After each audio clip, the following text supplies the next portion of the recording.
मैं अपने ऑफिस के काम से लखनऊ से दिल्ली और फिर दिल्ली से लखनऊ आता जाता रहता हूँ। फिर वो रात मेरी आखिरी रात साबित हुई। मैं अपनी मीटिंग ख़त्म करके दिल्ली से लखनऊ वापस अपने घर आ रहा था। मीटिंग लगभग शाम के 7 बजे ख़त्म हुई थी। मैंने सोचा कि इंतज़ार अब क्या करना, कार से ही तो जाना है, पूरा हाईवे खाली मिलेगा तो मैं जल्दी घर पहुंच जाऊंगा। हालांकि मैं यह पहला सफ़र कर रहा था रात का। मुझे रात की परेशानियों का कुछ भी पता नहीं था।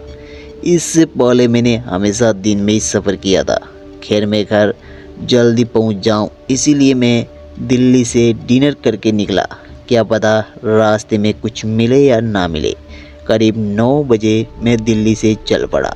तकरीबन 1 बजे मैं हाईवे पर पहुंच गया। पर रात को तो यह हाईवे बहुत ही वीरान और डरावना लग रहा था। मैं तो हर बार इसी हाईवे से दिन में आना जाना करता था। मुझे रात के बारे में कोई अंदाज़ा नहीं था। आज रात में तो हाईवे का नज़ारा ही कुछ और था। मन में हल्का सा डर भी था, वो भी इसीलिए क्योंकि मैंने ये नहीं सोचा था कि हाईवे इतना शांत होगा। रात का वक्त होने के कारण मैं धीमी आवाज़ में गाने सुनते जा रहा था कि अचानक मुझे दूर एक औरत लिफ्ट मांगती हुई दिखाई देती है। उसके हाथ में एक बैग था। मैंने उसके करीब जाकर अपनी गाड़ी रोक दी।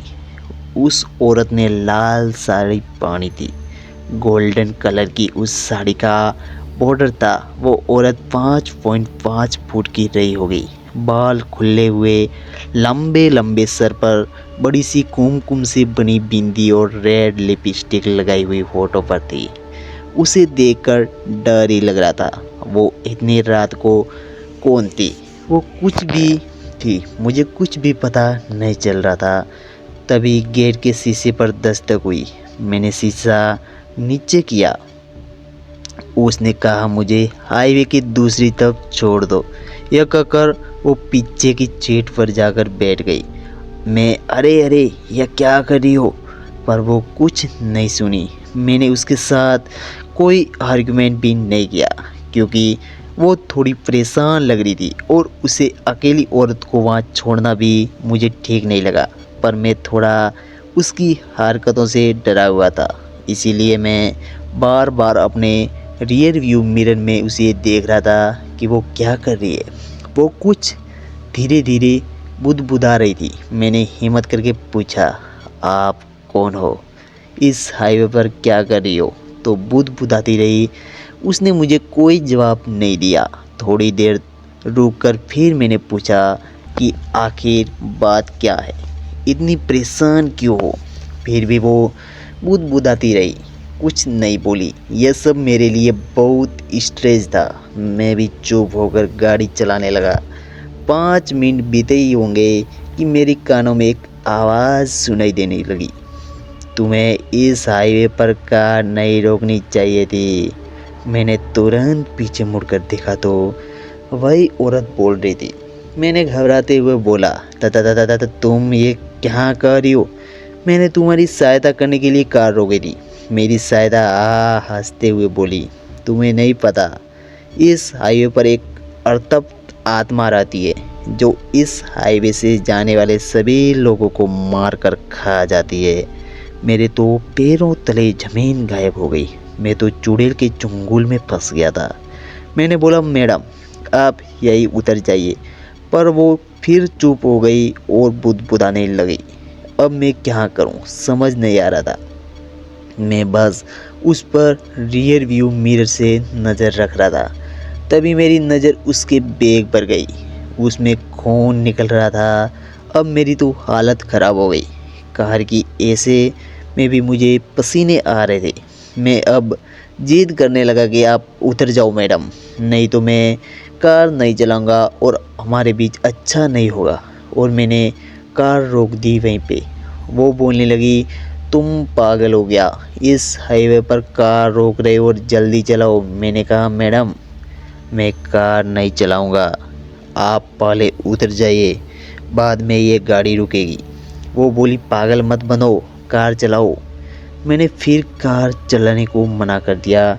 तभी मेरे दरवाजे के शीशे पर फिर से दस्तक हुई। इस बार कोई स्मार्ट सा लड़का था। उसने कहा भाई साहब आप मुझे आगे तक छोड़ दोगे क्या? मैं तो वैसे ही उस औरत से डरा हुआ था और वो औरत भी इतनी ज़िद्दी थी कि उतरने का नाम ही नहीं ले रही थी। फिर मैंने सोचा कि ये लड़का साथ रहेगा तो ज़्यादा अच्छा होगा, इसीलिए उसे मैंने बैठा लिया और कार मैंने चलानी शुरू कर दी। मेरा ध्यान अभी भी रियर व्यू पर था, पर मेरे बगल में बैठा हुआ वो आदमी ने धीमी धीमी आवाज़ में मुझे कहा भाई साहब ये औरत कौन है? मैंने कहा मुझे नहीं पता भाई, यह हाईवे पर आके बैठ गई और अब उतरने का नाम भी नहीं ले रही। मैं तो कब से इससे डर रहा हूँ और बहुत ही परेशान हूँ, जब से पता नहीं क्या बुदबुदा रही है मन में ही। ओह आप तो हम दोनों मिलकर उसको उतार दे। मैं भी राज़ी हो गया। मैं तो चाहता था बस किसी तरह से इस चुड़ैल से मेरे कार से उतर जाए और इसका पीछा छूटे। मैंने कार रोकी और उसे ज़बरदस्ती उतार दिया। वो चिल्ला रही थी तुम बहुत बुरा कर रहे हो, तुम बहुत पछताओगे, तुम बहुत बुरा फंस जाओगे। पर मैंने उसकी एक नहीं सुनी और उस औरत को वही हाईवे पर उतार कर हम दोनों आगे बढ़ गए। उसने बोला थैंक गॉड, अच्छा हुआ वो उतर गई। मैंने भी हाँ में हाँ मिलाते हुए बोला भाई अच्छा हुआ। तब से मुझे उल्टी सीधी बातें बोल रही थी और डरा रही थी। उस आदमी ने पूछा क्या बोल रही थी वो? मैंने कहा वो कह रही थी कि हाईवे पर कोई आत्मा रहती है जो लोगों को मारती है और खा जाती है, और वो इतना कहकर हंसने लगी थी। तभी वो आदमी गुस्से में बोला वो सही बोल रही थी। क्या मेरी हंसी अचानक से रुक गई। मैंने कहा क्यों, मजाक कर रहे हो भाई साहब? उसने कहा मैं मजाक नहीं कर रहा, मैं ही हूँ वो आत्मा। मुझे भी इसी हाईवे पर एक कार वाले ने मार दिया था, तब से मैं किसी भी कार वाले को जिंदा नहीं छोड़ता। तो वो औरत कौन थी? मैंने कहा। उसने हंसते हुए बोला वो तांद्री थी, उसके पति को भी मैंने ही मारा था, तब से वो लोग मुझे बचाने के लिए ऐसा करती है, पर मैं उसे कभी भी सफल होने नहीं दूंगा। तुम झूठ बोल रहे हो ना, मुझे डराने की कोशिश मत करो। नहीं तुम आत्मा नहीं हो सकते, यह मैं कहने लगा। और वो बुदबुदा नहीं रही थी, वो मंत्रों की जाप से मुझे उस कार से दूर रख रही थी। पर जब तूने कार रोककर उसको निकालने लगा तो उसका ध्यान मंत्रों से हट गया और मैंने तुम्हारे साथ कार में आ गया। हंसते हुए आदमी ने मेरी जान ले ली। मैं अब भी आत्मा हूँ। दोस्तों यह कहानी थी एक भूतिया आदमी की, जो आज भी उस हाईवे पर उसकी आत्मा घूमती है। अगर आपको कहानी अच्छी लगी हो तो आप वीडियो को लाइक और चैनल को सब्सक्राइब ज़रूर से कर दीजिएगा। और हम मिलते हैं एक नेक्स्ट डरावनी हॉरर कहानी में। तब तक बने रहिए अलर्ट 33 पर।